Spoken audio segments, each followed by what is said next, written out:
Video کو دیکھنے سے پہلے ہمارے چینل کو سبسکرائب کریں اور ہمارے چینل سے جڑنے کے لیے بیل آئیکن پر پریس کریں۔ أجيب دعوة الداع إذا دعاني فليستجيبوا لي وليؤمنوا بي لعلهم يرشدون. صدق الله مولانا العلي العظيم. وقال النبي صلى الله عليه وسلم: من لم يسأل الله يغضب عليه،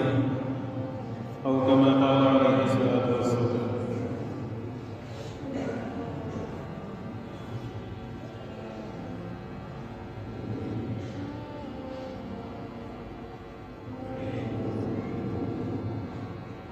عزت مآب پیارے بزرگوں اور عزیز مسلمان بھائیوں،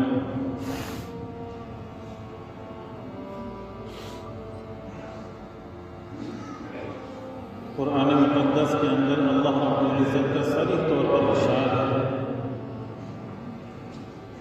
ان الدین عند اللہ الاسلام. اللہ رب العزت کے ہاں معتبر دین، پسندیدہ دین، محبوب ترین دین، قابل قبول اور قابل عمل دین، وہ صرف اور صرف دین اسلام. اس سے ہٹ کر جو راستہ بھی اور جو طریقہ بھی اپنایا جائے گا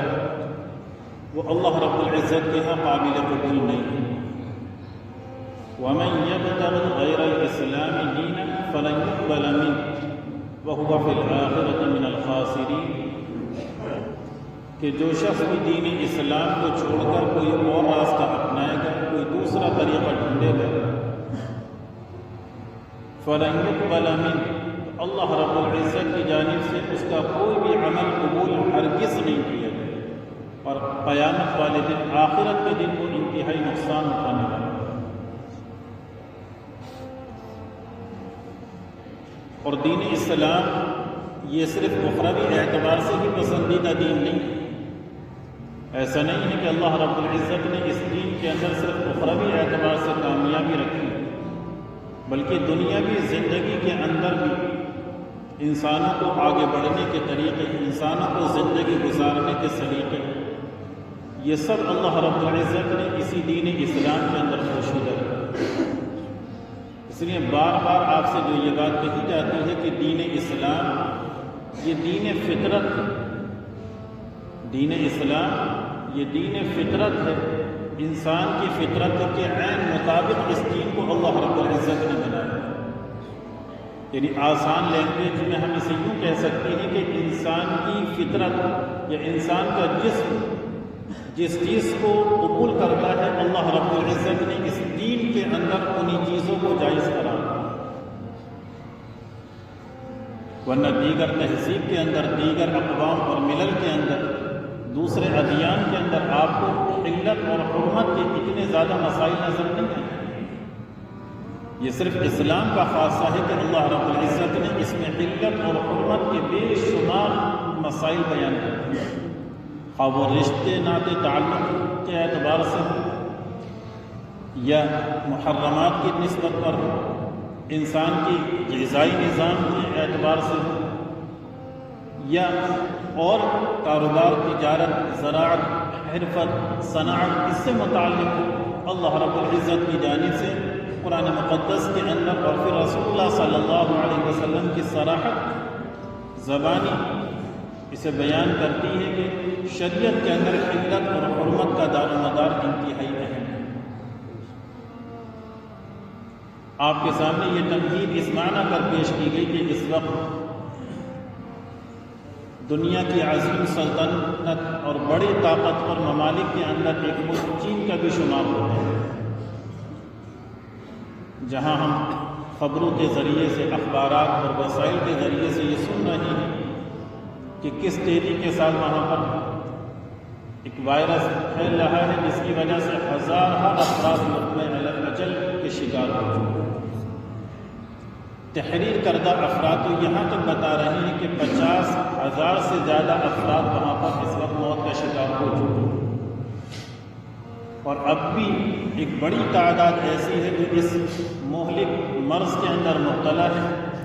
اور جس کا علاج اب تک نہیں کیا جاتا، یعنی علاج اب تک دریافت نہیں ہو سکا۔ احتیاطی تدابیر اگرچہ بتائی جا رہی ہیں، لیکن میڈیسن کے اندر یا سائنس کے اندر ابھی باضابطہ طریقے سے اس کا کوئی علاج نہیں آیا ہے۔ اس وائرس کا اثر اتنا ہے کہ ایک سے دوسرے کو انتہائی تیزی کے ساتھ یہ وائرس لگتا ہے۔ عقل حیران، دنیا کے دیگر ممالک کی تہذیب یافتہ قومیں اور ٹیکنالوجی میں بہت اعلیٰ مرحلے پر پہنچی ہوئی قومیں بھی اس کوشش میں لگی ہوئی ہیں مسلسل کہ کسی بھی طریقے سے اس وائرس کو کنٹرول کیا، کیونکہ ایک بڑا علاقہ اور ایک بڑی آبادی اس سے متاثر ہے کہ سڑکوں پر سناٹا، لوگ گھروں سے باہر نکلنے کو تیار نہیں، ہاسپٹلز پوری طریقے سے بھر چکے ہیں، مریضوں کو ہاسپٹل بھی مہیا نہیں ہو پا رہے ہیں، ایک ایک ہاسپٹل کے اندر ہزاروں کی تعداد میں موجود مریض، اور پھر اوپر سے علاج کا دریافت نہ ہو پانا، یہ تمام وہ باتیں ہیں جو پورے علاقے کے اندر ایک خوف ہراس کو مسلط کی ہوئی، اور پھر اس ملک تک ہی یہ محدود نہیں کہ لوگوں کی آمد و رفت یا کچھ بھی کہہ لیجیے، اب یہ دیگر ممالک کے اندر بھی پھیل رہا ہے اور بہت تیزی کے ساتھ یہ وائرل، اور اس کی وجہ سے بہت آدمی فکر مند ہے کہ اس کو کس طریقے سے روکا جائے۔ لیکن سوال یہ ہے کہ مذہب اسلام کے اندر اس سلسلے میں کیا رہنمائی کی گئی؟ اللہ کے رسول صلی اللہ علیہ وسلم کا صاف ارشاد ہے، بخاری شریف کی روایت ہے کہ جب کسی قوم میں طاعون پھیل جائے تو باہر سے آنے والے افراد کو ہدایت یہ ہے کہ اس علاقے کے اندر، اس بستی کے اندر وہ نہ جائے، اور جو اس علاقے کے رہنے والے ہیں ان کے لیے حکم یہ ہے کہ وہ اب اس بستی کو چھوڑ کر دوسری بستی کے اندر نہ جائے۔ اور شاید اس کی وجہ یہ بھی ہو سکتی ہے کہ وہ چیز وہیں تک محدود ہو، اور دوسرے ذہن سازی اس کے ذریعے سے مقصد ہے تاکہ آدمی کسی غلط طاقت کی طرف یا شرک کے شائبے کی طرف بھی قدم اس کے نہ بڑھ جائے، اس لیے یہی ذہن سازی کرتی ہے۔ اور اس سلسلے میں ایک واضح عمل ہمیں حضرت عمر رضی اللہ تعالیٰ عنہ کا نظر آتا ہے کہ جس وقت آپ ملک شام کے لیے تشریف لے جانے لگے اور قریب ہی پہنچے تھے، آپ کو اطلاع ملی کہ اس وقت ملک شام کے اندر ایک وبا بہت تیزی سے پھیلی ہوئی ہے، جس کی وجہ سے بے شمار افراد وہاں پر موت کے شکار ہوئے۔ تو ملک میں داخل ہونے سے پہلے ہی آپ وہاں پر رک گئے، مہاجرین صحابہ سے مشورہ کیا، کوئی بات سامنے نہ آ سکی، انصار صحابہ کو بلایا، پھر کوئی بات سامنے نہ آ سکی، ہجرت کرنے والے صحابہ تھے، غرض یہ کہ اس طریقے سے اصحاب کو آپ بلاتے رہیں اور مشورے ہوتے رہیں کہ ملک شام کے اندر انٹر ہونا ہے یا پھر یہیں سے واپس ہو جانا چاہیے، کیونکہ اللہ کے رسول صلی اللہ علیہ وسلم کا ارشاد اس وقت وہاں پر ان کے سامنے نہیں۔ کافی غور و خوض کے بعد پھر یہ طے پایا گیا کہ یہیں سے واپس ہوا جائے۔ آپ جب واپس ہونے لگے تو حضرت ابو عبیدہ ابن جراح رضی اللہ تعالیٰ عنہ سے ملاقات ہو گئی۔ حضرت ابو عبیدہ فرمانے لگے، اے عمر، کیا تم تقدیر سے بھاگ رہے ہیں؟ یعنی اگر اللہ نے مقدر کے اندر اسی وبا کے اندر موت لکھ رکھی ہے تو وہ موت تو ملک شام سے باہر بھی اگر کہیں ہوگی تب بھی تمہیں آ کر رہے گی، تو ہمیں یہ چاہیے کہ ملک شام کے اندر داخل ہو جائیں، فتوحات ہمارے قدم چومنے کو تیار ہیں، ایسے غنیمت والے موقع سے ہمیں نہیں چوکنا چاہیے، آپ کیا تقدیر سے بھاگ رہے ہیں؟ تو اپنی شاندار جملہ اس موقع پر ارشاد فرمائے کہ ہاں، نفر من القدر الى القدر، کہ ہم تقدیر سے بھاگ رہے ہیں اور تقدیر ہی کی طرف بھاگ رہے ہیں۔ یعنی جہاں یہ چیز ہمارے مقدر میں ہو سکتی ہے کہ وہاں جا کر موت ہو، یہ بھی تو تقدیر ہو سکتی ہے کہ ہم وہاں نہ جائیں تو اس کی وجہ سے ہم محفوظ ہو جائیں۔ اس انداز میں آپ نے اسے ارشاد فرمایا، گویا کہ اللہ کے رسول کی ارشاد کی وہی نقل تھی کہ جو اس بستی کے رہنے والے ہیں جہاں وبا پھیلی ہے وہ وہیں موجود رہیں، باہر نہ جائیں، اور جو باہر سے آنے والے افراد ہیں ان کے لیے حکم یہ ہے کہ وہ اس علاقے کے اندر داخل ہوں۔ اسی کے ساتھ ساتھ ایک بات اور آپ سامنے لا دی جائے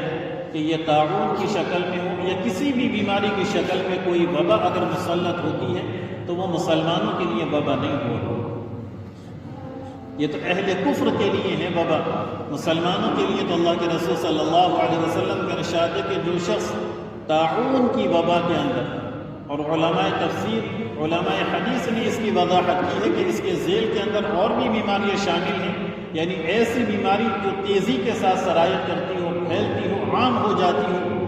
ایسی بیماری کے اندر اگر مسلمان مبتلا ہو کر مرتا ہے تو اللہ کی جانب سے اسے شہید ہونے کا یعنی شہادت کا ثواب مرحمت فرمایا ہے۔ تو اگر اس طرح کی کوئی بیماری پھیلی ہے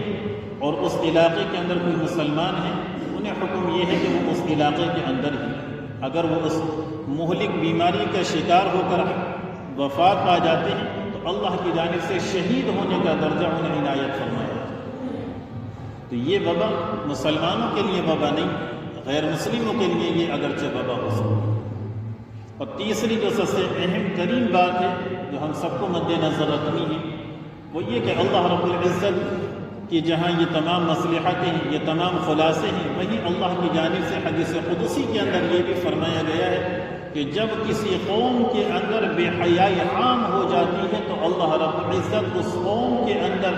ایسی بیماریوں کو اتار دیا کرتا ہے جن بیماریوں کا نام بھی ان کے بڑے بزرگوں اور اسلاف نے سنا بھی نہیں۔ کوئی بھی قوم، اور اب دیکھیں کہ چائنا کے جس علاقوں کے اندر یہ وبا عام ہو رہی ہے، ان سے متصل علاقوں کی یہ خبریں ہمیں بھی موصول ہوئی ہیں، آپ تک بھی پہنچی ہوئی کہ کس قدر مسلمانوں پر ظلم و تشدد کیا، کس انداز میں ان کے اوپر بے حیائی کو مسلط کیا گیا، حجاب پر پابندیاں عائد کی گئی، نمازوں پر پابندیاں عائد کی گئی، رمضان شریف کے مقدس مہینے کے اندر روزے رکھنے پر پابندیاں عائد،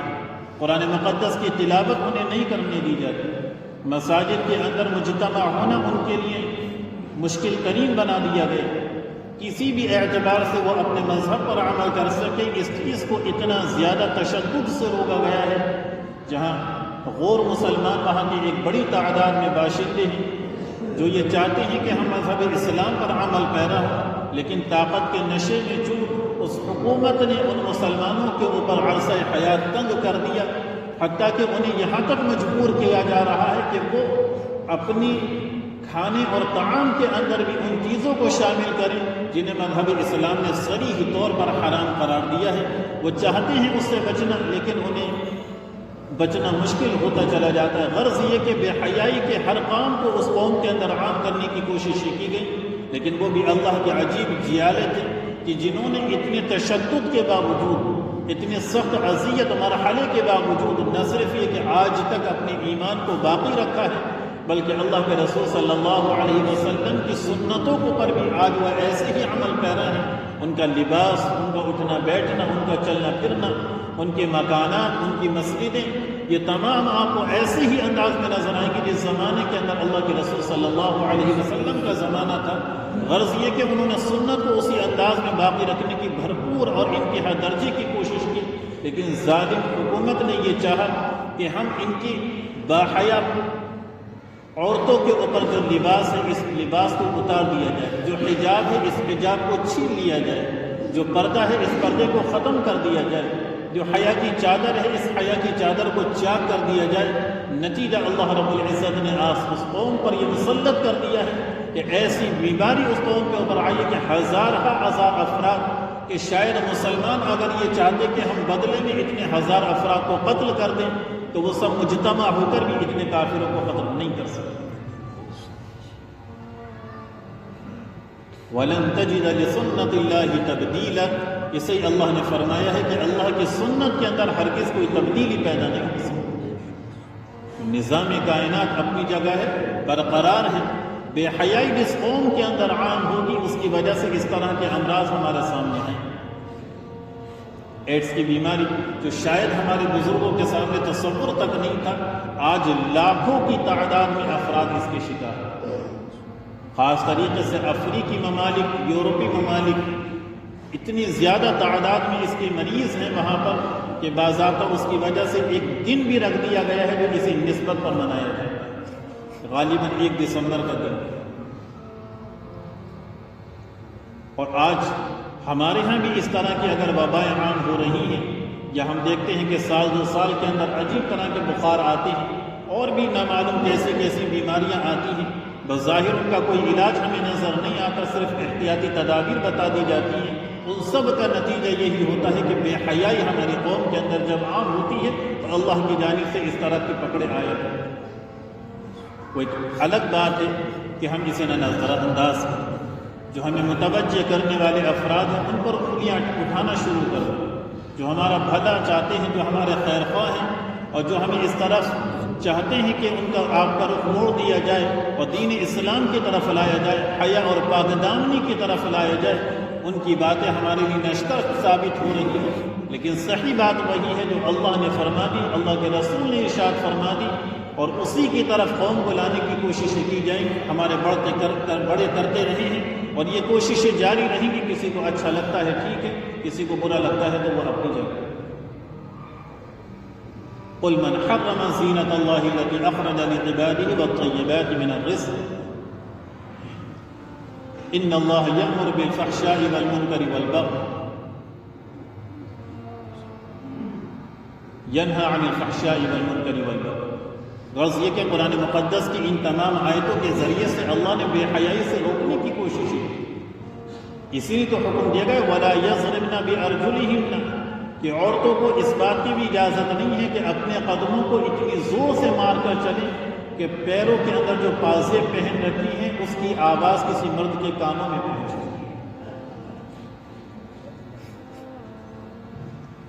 کیونکہ بے حیائی جب عام ہوتی ہے تو اس کے نتیجے کے اندر اس طرح کے امراض اور اس طرح کی وبائیں عام ہوا ہی کرتی ہیں۔ اس لیے ہمیں حکم دیا گیا ہے کہ ہم اس نصیحت کے ذریعے سے یہ بات ذہنوں کے اندر لائیں کہ ہمیں اس بے حیائی کے چولہے کو ختم کریں، کہ کتنا ہم کم سے کم اتنا تو کر سکتے ہیں کہ اپنی خواتین کو پردے کی طرف دعوت دیں، کہ وہ جب گھر سے باہر نکلیں تو کم سے کم پردے کے اندر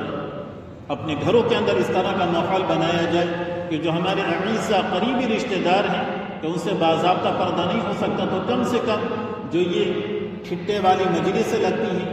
یہ بے محابہ مجلسیں قائم ہوتی ہیں، ان مجلسوں پر ہو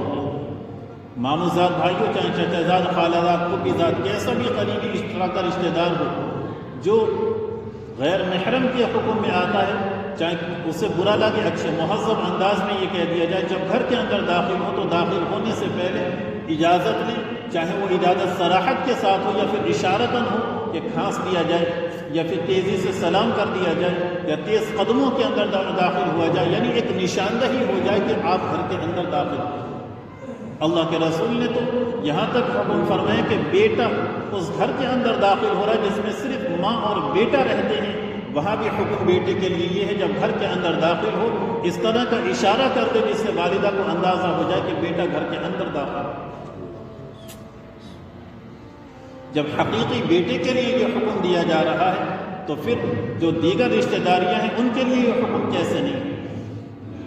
تو کم سے کم ہم اتنا تو کر سکتے ہیں، اپنے گھر کے خواتین کو اس عفت اور پاک دامنی کی طرف ابھارنے کی کوششیں کریں، انہیں پردے کی طرف آمادہ کریں، اور برقع بھی واقعتاً ایسا ہی ہو کہ جسے برقعے کا نام بھی دیا جا سکے، اسے غرارے اور شرارے کا نام نہ دیا جا سکے، ایسا برقع نہ خدا کرے سکے۔ ورنہ دیکھنے میں تو اب یہ آتا ہے کہ اس طرح کے برقعوں پر بتانے والے یہ بتاتے ہیں کہ زیادہ نگاہیں جایا کرتی، یعنی اگر وہ برقع نہیں پہنی ہوتی تو شاید نگاہیں متوجہ نہ ہوتی، لیکن اس طرح کے برقعے جب پہن کر سامنے آتی ہیں تو نگاہیں بے محابہ اٹھ جایا کرتی۔ تو برقع بھی اس انداز میں ہو جسے پردے کا نام دیا جا سکے، ورنہ ایسا برقع کہ جس سے جسم کے خد و خال واضح ہو جائے، نشیب و فراز کا پتہ چل جائے۔ اللہ کے رسول صلی اللہ علیہ وسلم نے فرما دیا کہ ایسی عورتیں اگرچہ دنیا کے اندر تو ساتر ہیں، لباس پہنی ہوئی ہیں، لیکن کل قیامت کے دن جہنم میں ننگی انہیں وہاں داخل کیا جائے گا، یہ ان کا عذاب ہوگا۔ رب کاسیۃ فی الدنیا عاریۃ فی الآخرہ، بخاری شریف کی روایت کہ بہت سی وہ عورتیں جو دنیا کے اندر لباس میں ہیں، کل قیامت کے دن جہنم میں جب وہ ہوں گی تو انہیں ننگے کر کے جہنم میں داخل کیا گیا۔ اللہ حفاظت کرے۔ اس لیے اس بے حجابی کے سیلاب کو روکنا بہت ضروری ہے۔ یہ صرف اخروی پکڑ کا ذریعہ نہیں ہے، بلکہ اس کی وجہ سے دنیا کے اندر بھی اللہ کی جانب سے وبائیں پھیلا کرتی ہیں، اللہ کی جانب سے عذاب آیا کرتے ہیں، اللہ کی جانب سے پکڑے آیا کرتی ہیں۔ اور آخری نصیحت اس کے ذریعے سے ہمیں وہ ملی ہے، وہ یہ کہ اللہ رب العزت نے قرآن میں فرما دیا کچھ چیزیں تمہارے لیے حلال کی گئی ہیں، کچھ چیزیں تمہارے لیے حرام قرار دی گئی ہیں۔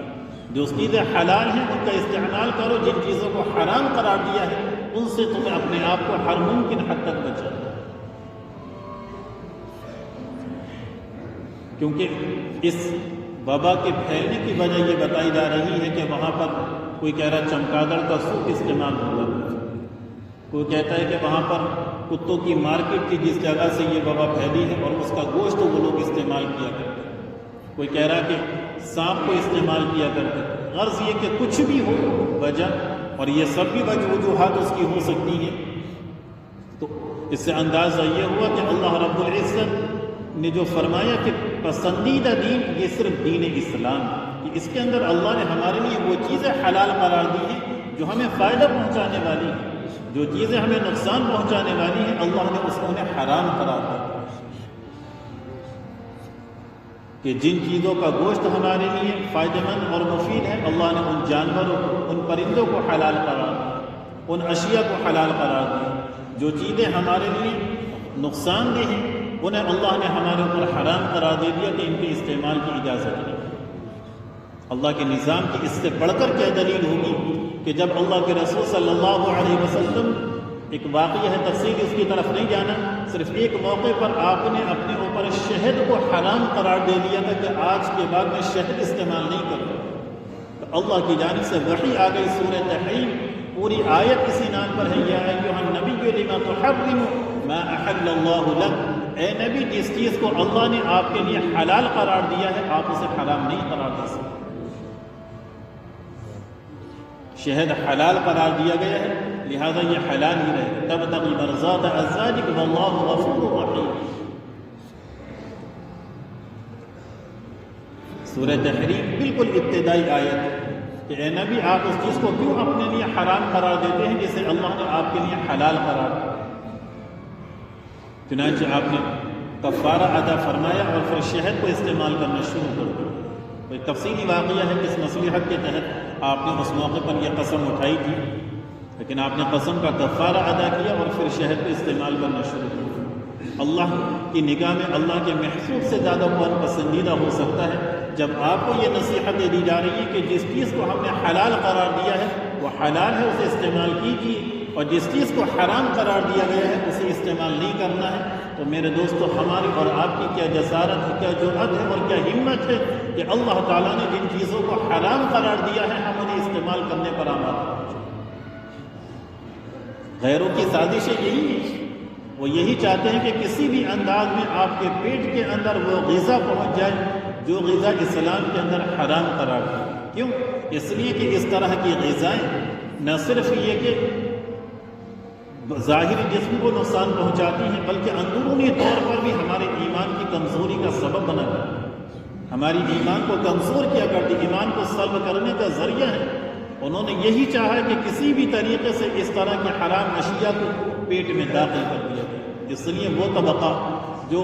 باہر کھانا کھانے کا بہت عادی ہے، بڑے بڑے ریسٹورنٹ کے اندر، انہیں متوجہ ہو جانا چاہیے کہ جب آپ نان ویج استعمال کر رہے ہیں تو یقینی طور پر آپ کو تحقیق ہو کہ یہاں پر کس طرح کا گوشت استعمال کیا جائے، کس طرح کی غذا دی جا رہی ہے۔ لا تأکلوا مما لم یذکر اسم اللہ علیہ وانہ لفسق،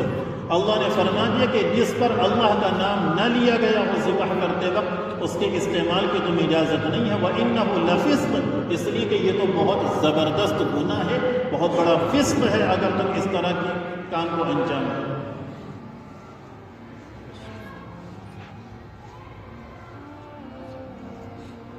کہ بسم اللہ پڑھ کر ہی جانور کو ذبح کرنا ہے، اس وقت تو ہمارے لیے حلال ہوگا،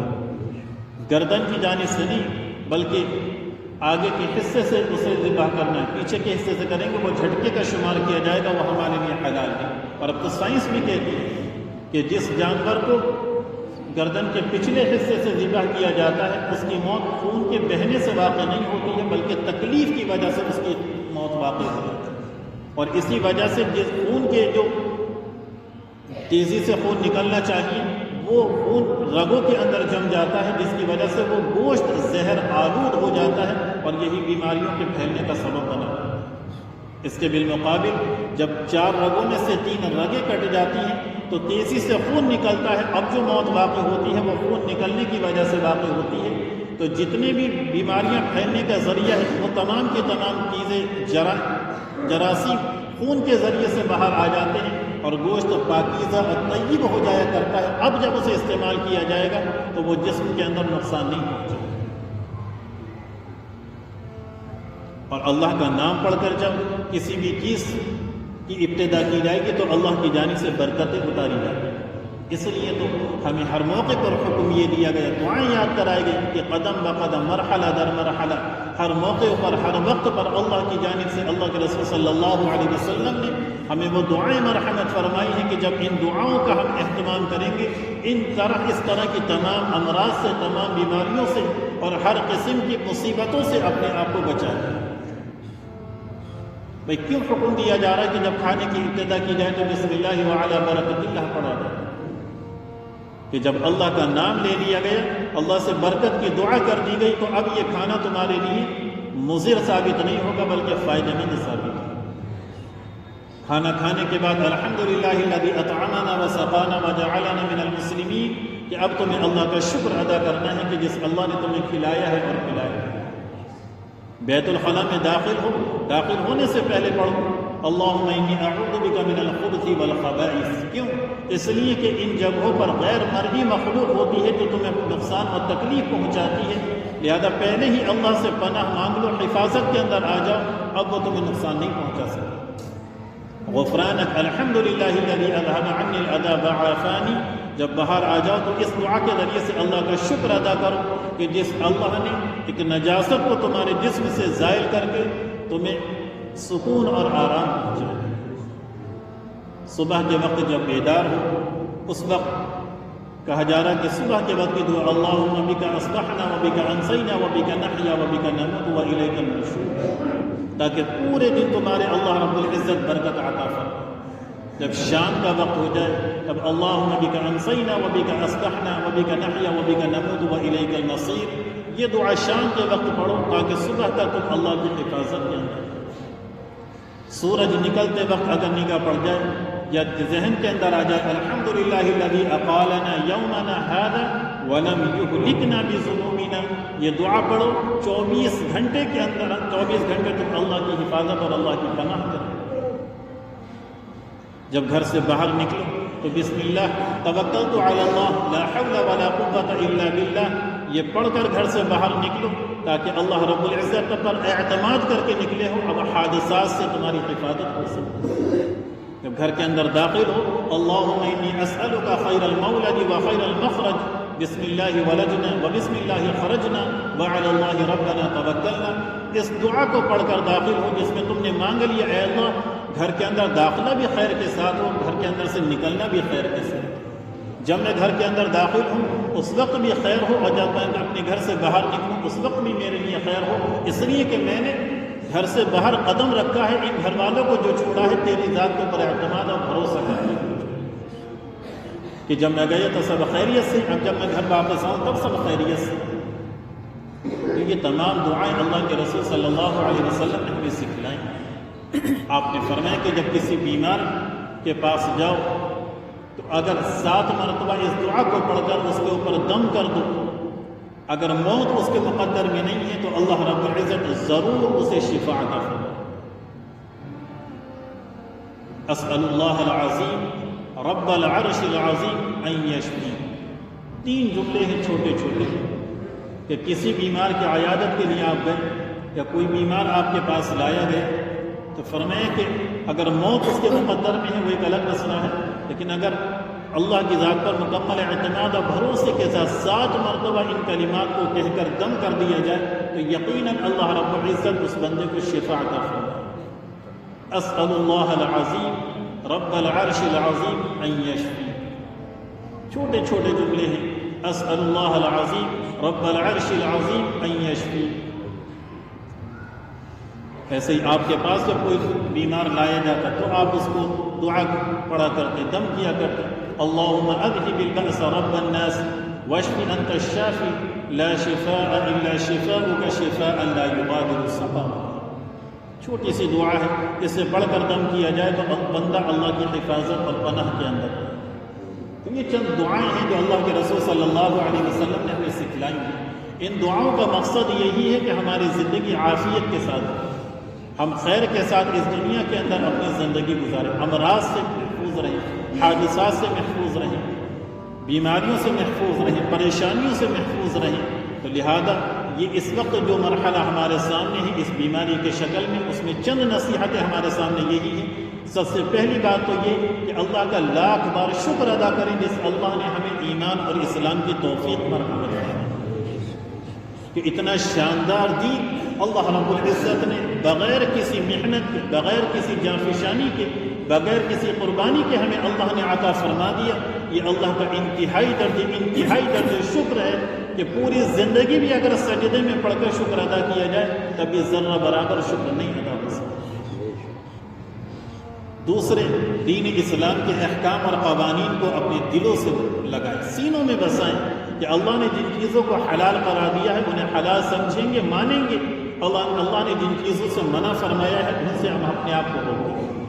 تیسری چیز یہ ہے کہ بیماریوں کے پھیلنے کا ذریعہ جو بنتی ہے وہ بنتی ہے بے حیائی، لہذا اپنے معاشرے سے ہمیں اس بے حیائی کو ختم کرنا ہے، چاہے وہ کسی مخصوص دن کے نام پر بنائی جائے، کسی مہینے کے نام پر بنائی جائے، یا تہواروں کی شکل میں منائی جائے، یا شادی بیاہ کی تقریبات کے اندر ہمیں نظر آئے۔ اپنی ذات کے اعتبار سے جتنی کوشش آپ کر سکتے ہیں ابتدا کر کے دیکھیے، ماحول بنانے سے ہی بنا کرتا ہے۔ ایک فرد اپنی طور پر کوشش کرے گا، آپ دیکھیں سب آسانیاں ہوتی چلی جائیں۔